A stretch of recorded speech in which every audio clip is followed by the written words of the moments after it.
Na mga kasaluyot, andito tayo ngayon sa labas ng aking bahay, nagmimerienda. O diba, tingnan nyo naman ang ating paligid, maluntian, birthday na birthday. O may mga bahay din yan dun sa kabila. Kaya, ay mga kapitbahay, merienda tayo. O naganda tayo ng saging na saba na hinarvest natin nung nakaraang araw. O diba, meron na siyang hinog. Yum, yum, yum. O hindi lang yan, meron tayong bagoong na isda. Wow! Diba? Sarap yan, partner sa saging. Kaya, kakain na tayo. Sarap.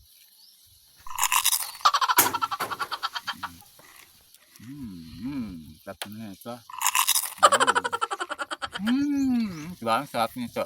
Na mantika, tapos may sili na marami, kaya medyo maanghang-anghang.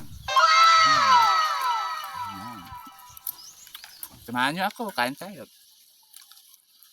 Ito mga katulad, ang partner talaga ng saging is bagoong.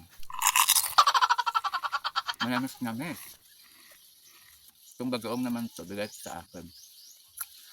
Ang ano ba, tawag nito? Binigyan ko ng saging, binigyan niya akong bagoong. Sarap po, sili oh, sili, wow.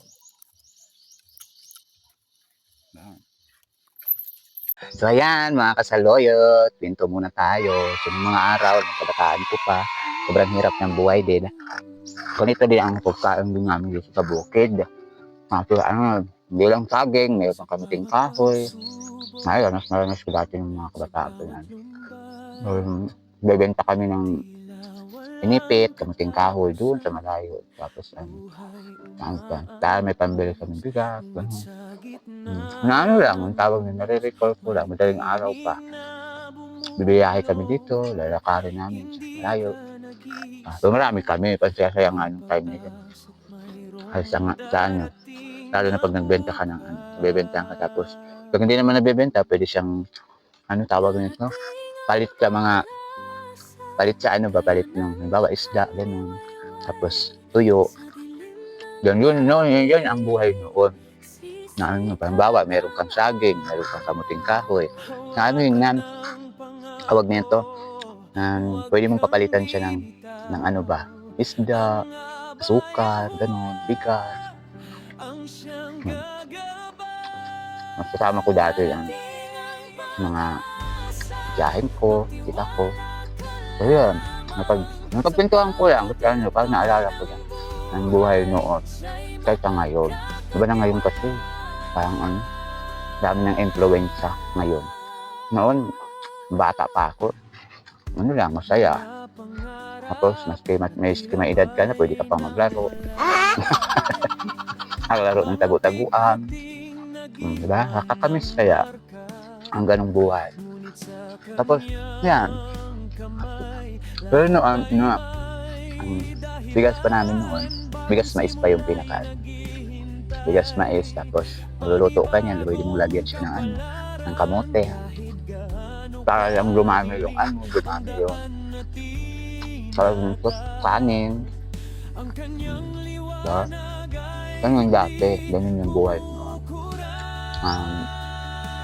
Hindi pa usang social media noon. Diba? Kailan lang naman itong social media. Kaya nakakamiss lang, lalo na pag ganito yung paligid.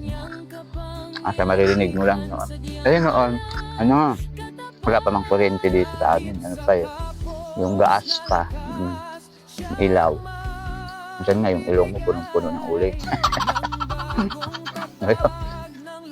Yun.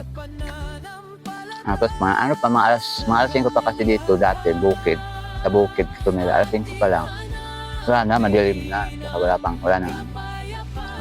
Ano pa noon? Radyo pa ang pinakaano dati. Kinig pa ng drama, sa DYHP, Cebu, DXDC, tapos Radyo Bumbo, may mga drama yan. Maganda noon. Kaya nakakamiss lang ang buhay mo. Magkama-sama kayo kakain, sa mesa. So, walang mesa noon. Talapag lang kasi kumakain. Hindi naman uso ang lamisan, no? Hindi naman uso ang lamisan, no? Kalapag lang. Pakain. Sarap. Sarap ang buhay, no? Kasi ngayon. Nakakaano na lang, marirecall mo lang yung kabataan mo noon. Kasi yung dati, malayo pa kasi yung paaralan dito sa akin noon. Lalakarin mo pa ng 1 oras. Hindi nga eh, pag ano.